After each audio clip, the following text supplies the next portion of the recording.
Symposium of the Gorgon by Clark Ashton Smith. I do not remember where or with whom the evening had begun, nor can I recall what vintages, brews, and distillations I had mingled by the way. In those nights of an alcoholically flaming youth, I was likely to start anywhere, drink anything, and end up anywhere else than at the port of embarkation. It was therefore with interest, but with little surprise, that I found myself among the guests at the Symposium in the Gorgons' hall. Do not ask me how I got there. I am still vague about it myself. It would be useless to tell you, even if I could, unless you are one of the rare few elected for similar adventures. And if you are one of these, the telling would be needless. Liquor brings oblivion to most, but to certain others, enfranchisement from time and space, the awareness of Tao, of all that is or has ever been or will ever be. By liquor, I mean, of course, the true essence poured from the dive Bouteille, but, on occasion, any bottle can be divine. Just why, at that particular time, after what must have been a round of mundane bar-rooms, I should have entered the mythological palace of Medusa, is a matter hardly apparent, but determined, no doubt, by the arcanic and inflexible logic of alcohol. The night had been foggy, not to say wet, and on such nights one is prone to stray into the unlikeliest places. It was not the first time I had gotten a little mixed up in regard to the Einsteinian continuum. Having read Bulfinch and other mythologists, I had small difficulty in orienting myself to the situation. At the moment of my entrance into the spacious early Grecian hall, I was stopped by a slave girl attired only in 3 garlands of roses, arranged to display and enhance her charms. This girl presented me with a brightly polished silver mirror, the rim and handle of which were twined appropriately with graven serpents. She also gave me a capacious wine cup of unglazed clay. In a low voice, in the purest Greek of pre-Euripidean drama, she told me the mirror's purpose. The cup I could fill as often as I pleased, or was able, at a fountain of yellow wine in the foreground, rilling from the open mouth of a marble sea nymph that rose from amidst its bubbling ripples. Thus forewarned, I kept my eyes on the mirror, which reflected the room before me with admirable clearness. I saw that my fellow guests, at least any who possessed hands, had also been considerately equipped with mirrors, in which they could look with safety at their hostess whenever politeness required. Medusa sat in a high-armed chair at the hall's center, weeping constant tears that could not dim the terrible brightness of her eyes. Her tonsure of curling serpents writhed and lifted incessantly. On each arm of the chair perched a woman-headed, woman-breasted fowl that I recognized as a harpy. In other chairs, the 2 sisters of Medusa sat immobile with lowered eyes. All 3 were draining frequent cups served with averted eyes by the slave girls, but showed no sign of intoxication. There seemed to be a lot of statuary about the place, men, women, dogs, goats, and other animals, as well as birds.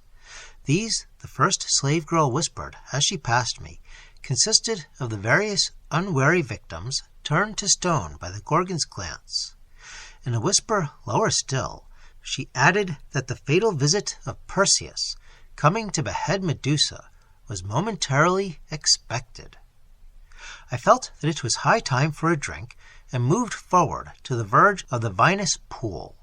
A number of ducks and swans, standing unsteadily about it with wine-splashed plumage, dipped their beaks in the fluid and tilted their heads back with obvious relish. They hissed at me viciously as I stepped among them. I slipped on their wet droppings and plunged hastily into the pool, but still retained the cup and the mirror as well as my footing.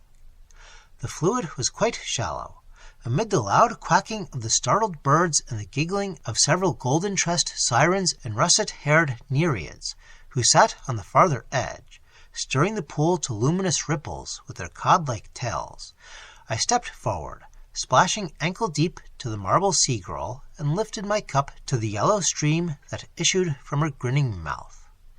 The cup filled instantly and slopped over, drenching my shirt front. I drained it at a gulp. The wine was strong and good, though tasting heavily of resin like other antique vintages.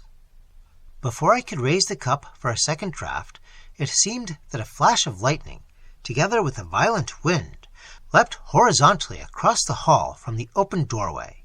My face was fanned as if by the passing of a god. Forgetting the danger, I raised my eyes toward Medusa, over whom the lightning hovered and swung back with the movement of a weapon about to strike. I remember my mythology. It was indeed the sword of Perseus, who wore Mercury's winged shoes and the helmet loaned by Hades, which made him invisible. Why the sword alone should be perceptible to sight, no myth-maker has explained. The sword fell, and the head of Medusa sprang from her seated body and rolled in a spatter of blood across the floor and into the pool, where I stood petrified. It was a moment of pandemonium. The ducks and geese scattered, quacking, honking madly, and the sirens and the nereids fled shrieking. They dropped their mirrors as they went. The head sank with a great splash, then rose to the surface. I caught a sidelong flick of one dreadful agonized eye, the left, as the head rolled over and soared from the water, its snaky locks caught in an unseen armored grip by the pursuing demigod.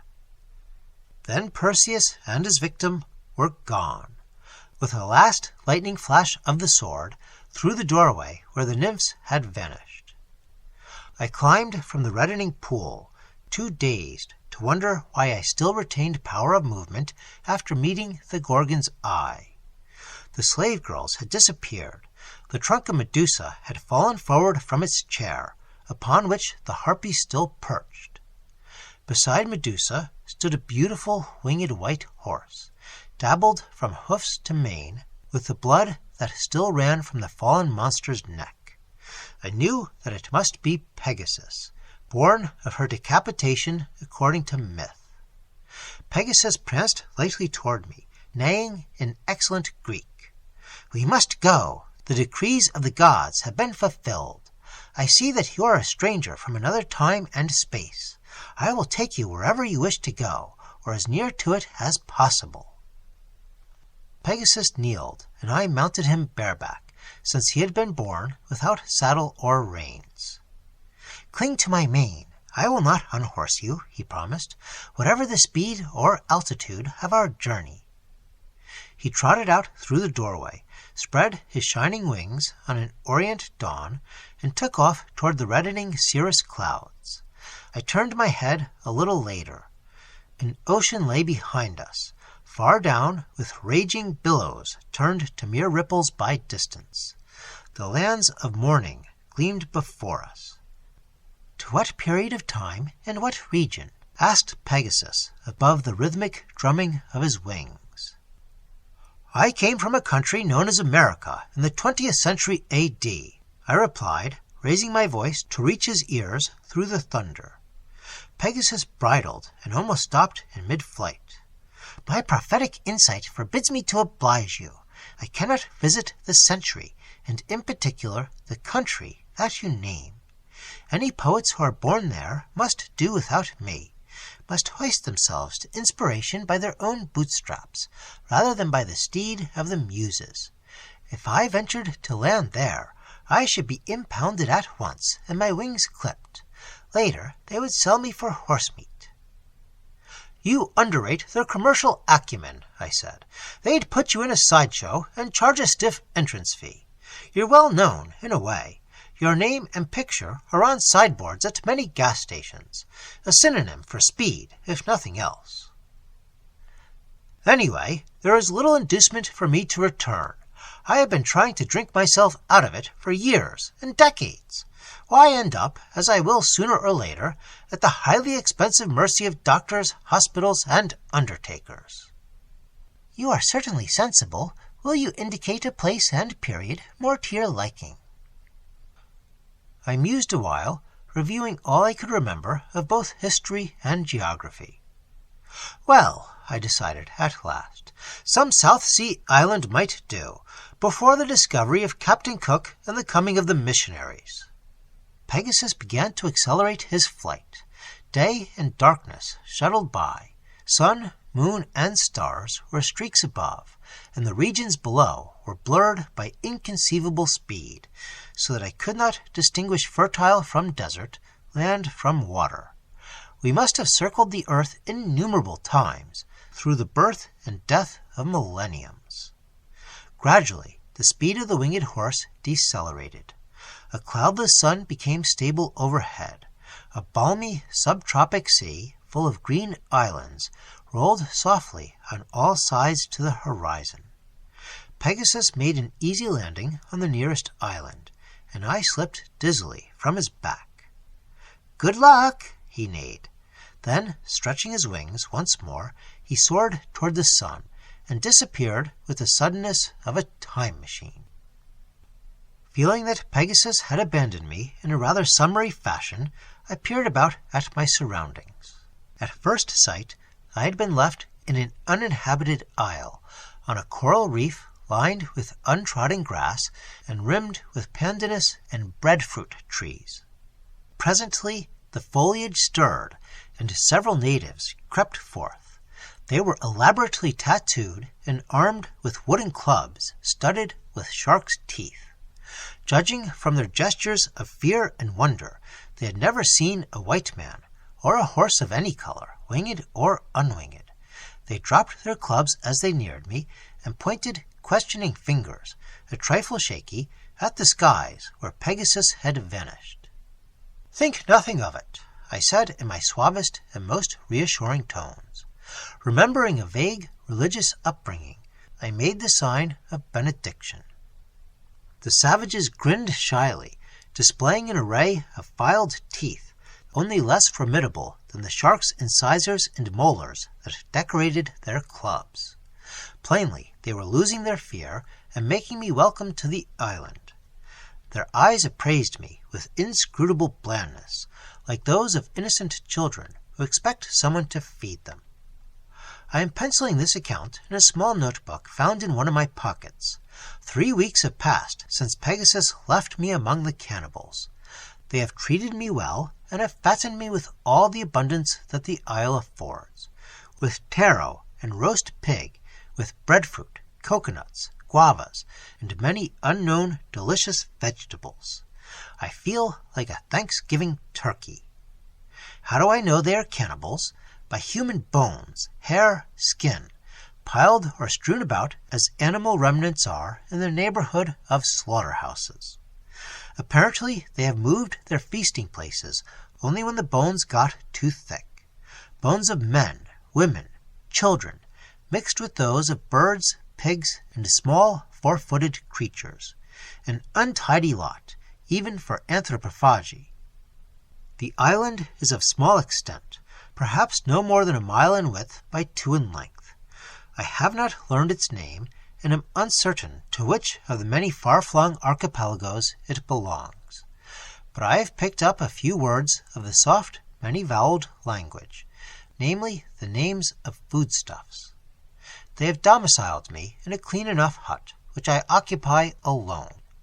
None of the women, who are comely enough and quite friendly, have offered to share it with me. Perhaps this is for therapeutic reasons. Perhaps they fear I might lose weight if I were to indulge in amorous activity. Anyway, I am relieved.